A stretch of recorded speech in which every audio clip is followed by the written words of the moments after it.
This was not just a war of trenches and artillery. It wasn't only fought with bayonets and barbed wire. World War I was also a war of finance, waged in gold vaults, bond markets, and the secret offices of men who never set foot on the battlefield. The soldiers paid in blood. But the bankers and governments? They calculated in balance sheets. And what they did in those years didn't just decide victory. It rewired the global financial system in ways that still shape your life today. If you think war is about armies and politics, think again.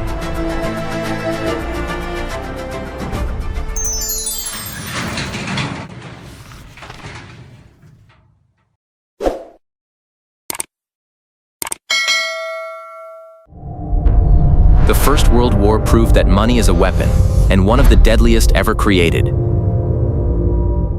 In 1914, Europe was already a powder keg. National rivalries, imperial ambitions, and military alliances had turned the continent into a chessboard of paranoia. But beneath all the speeches about honor and empire lay a simple truth. A war of this scale was impossible without unimaginable sums of money. And when leaders chose war, they also chose debt.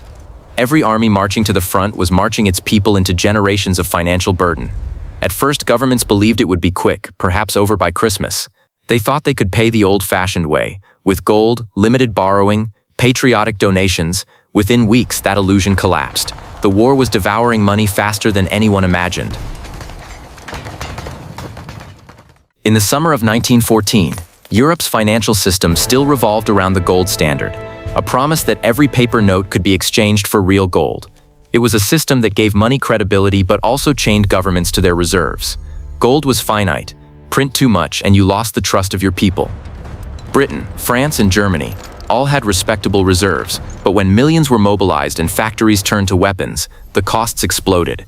Germany alone was spending over 10 million marks per day by late 1914. Britain's war costs soon hit £2.5 million every single day. The math was merciless. The gold would not last. So one by one, the great powers suspended the rules.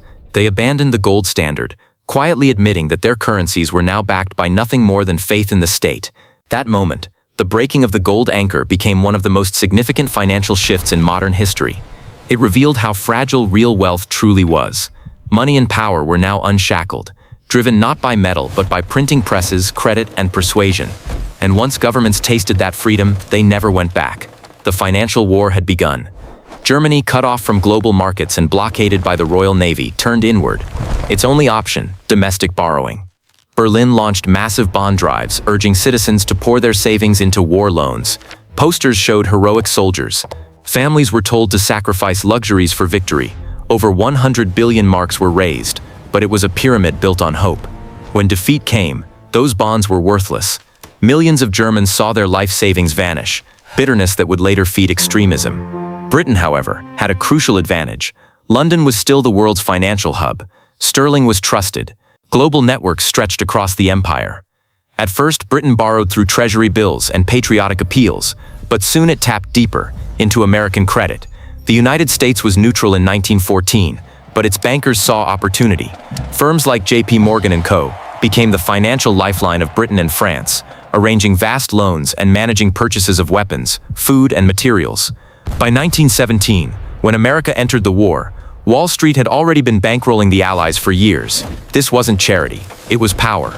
America earned millions in fees and emerged transformed, from debtor to creditor, from financial follower to global leader. If you wonder how the 20th century became the American century, it began not in the trenches but in the ledgers. France faced its own struggle. Weakened by earlier wars and the cost of defense, it turned to both domestic savers and foreign creditors. French citizens bought bonds, but much of the deep funding came from America. And that dependence would shape politics long after the war, when debt repayment became a national obsession. Russia's story was worse.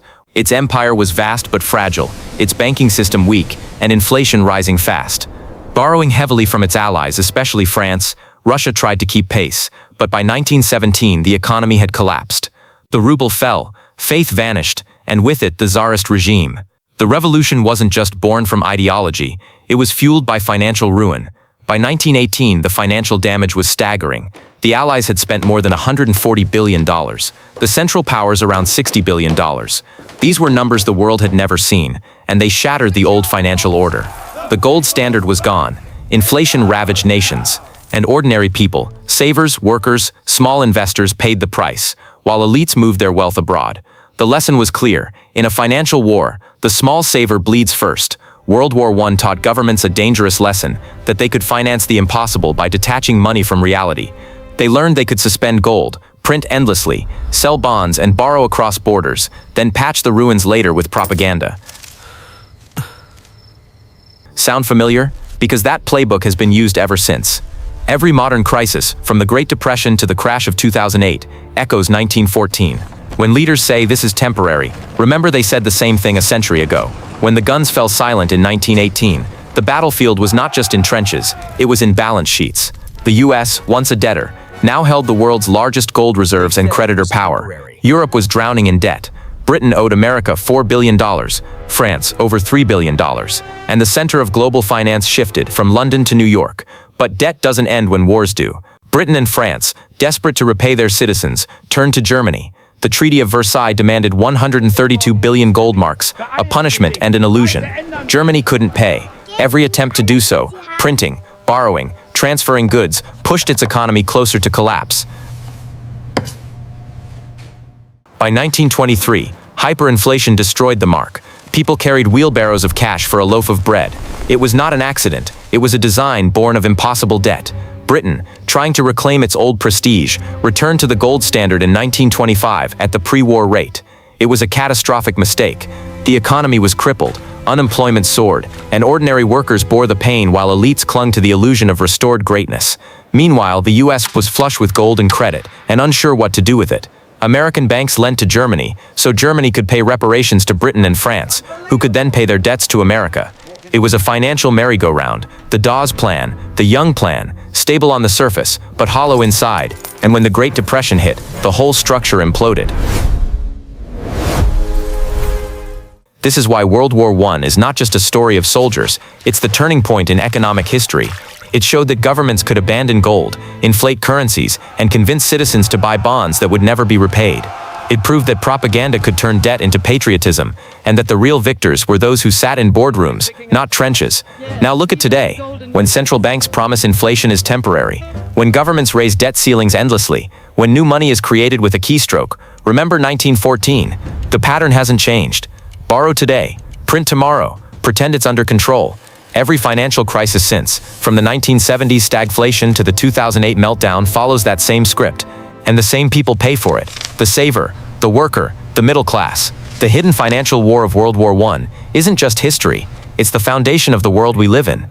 Because once money is untethered from reality, it becomes a tool of manipulation. Governments will always find ways to finance wars, bailouts, and crises, and they'll always find ways to make you pay for it, through taxes, inflation, or the quiet theft of savings. Real wealth isn't numbers on a screen, it's knowledge, resilience, and the ability to see through illusion. That's the only financial freedom history allows.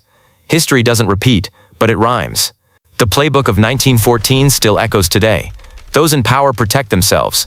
Those without knowledge are sacrificed. So if this story gave you a new perspective, subscribe. History has the answers. You just need to know where to look.